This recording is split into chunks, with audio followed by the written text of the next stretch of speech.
कबीर यथार्थवादी, कबीर समन्वयवादी और कबीर समतावादी का नहीं अनुमान कल्पना कुछ नहीं, वही आडंबर छाया। हम जिस अनुमान कल्पना के पीछे दौड़ते हैं कि परमात्मा ने ऐसा कर दिया, परमात्मा ने हमको दुख दिया, परमात्मा तुम ही दर्द दिए हो और तुम ही दवा दे दो। दर्द कौन दिया है? परमात्मा।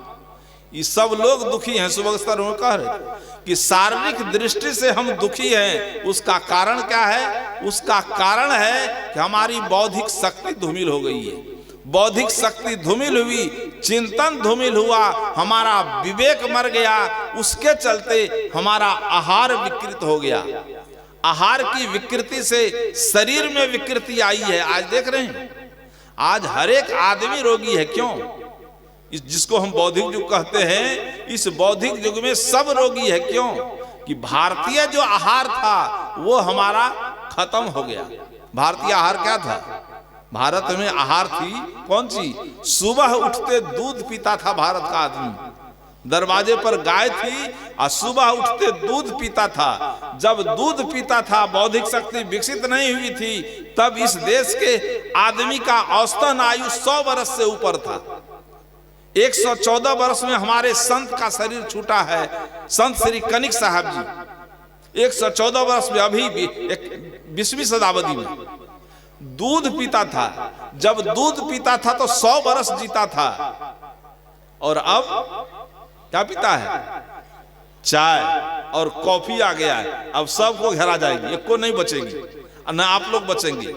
सुबह उठते चाय, चाय का नाम है, जो पढ़ा लिखा जिसको बुद्धिजीवी कहते हैं, वो प्रथम चाय को कहता है बेड टी।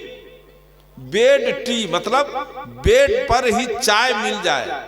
अब पहले क्या होता था? बेड पर चाय नहीं पीता था। बेड को छोड़ करके कहा है कि 100 रोगों की एक दवा है, वो है सुबह की हवा।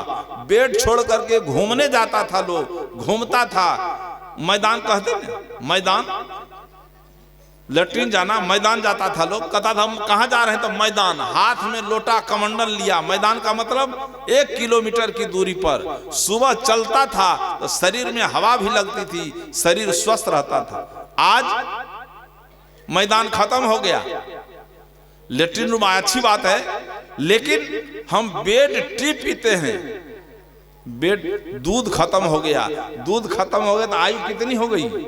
आयु 50 वर्ष। औसतन आयु 50-60 के बीच आकर खड़ा है। अब तो 40 वर्ष में दम तोड़ रहा है। Bed tea. तो शरीर में रोग हमको कौन दिया? ऊपर वाला के हम पैदा किए।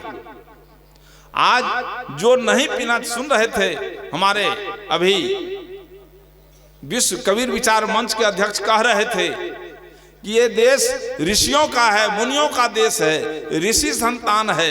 लेकिन दिन में तो ये देश ऋषि संतान है, और सांझ होते होते दिन में ऋषि संतान, कहने के लिए ऋषि संतान है, शाम होते इस देश का हर एक युवा, वृद्ध, सबको कहिए, सब ऋषि संतान हो जाता है। दिन में ऋषि संतान और शाम में सब शिशि संतान हो गया। इस शिशि संतान कौन बनाया? ऊपर वाला।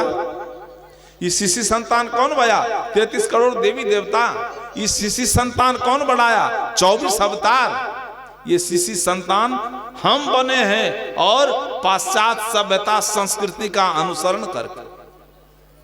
इसलिए हमको करना कुछ है, कुछ चाहिए, और हम करते कुछ है।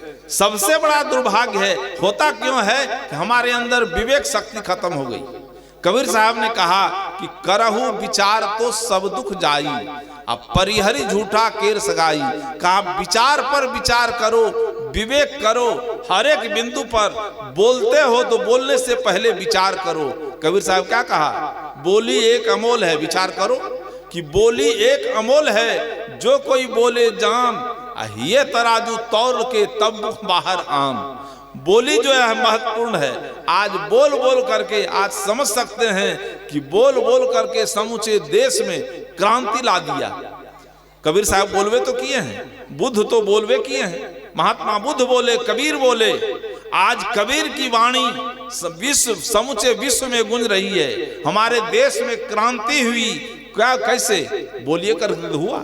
जो हमारे 7.5 लाख वीर शहीद हुए, बोल करके ही कोई व्यक्ति बोला और क्रांति किया, बोला, तो बोली का महत्व है कि नहीं? कबीर साहब कहते हैं बोलो, तो बोलो तो विचार पूर्वक बोलो। हम आहार लेते हैं तो विचार पूर्वक लें, विचार पूर्वक आहार नहीं लेते हैं। पाश्चात्य संस्कृति में डूब करके हम पाश्चात्य सभ्यता का अनुसरण करते हैं, मांसाहार कर रहे हैं, शराब पी रहे हैं। क्यों? जिस शराब की, शराब नाम है, शराब पीने से क्या होता है? शराब पीते ही बुद्धि समाप्त हो जाती है। यदि बुद्धि समाप्त हो गई तो विवेक खत्म हो जाएगा।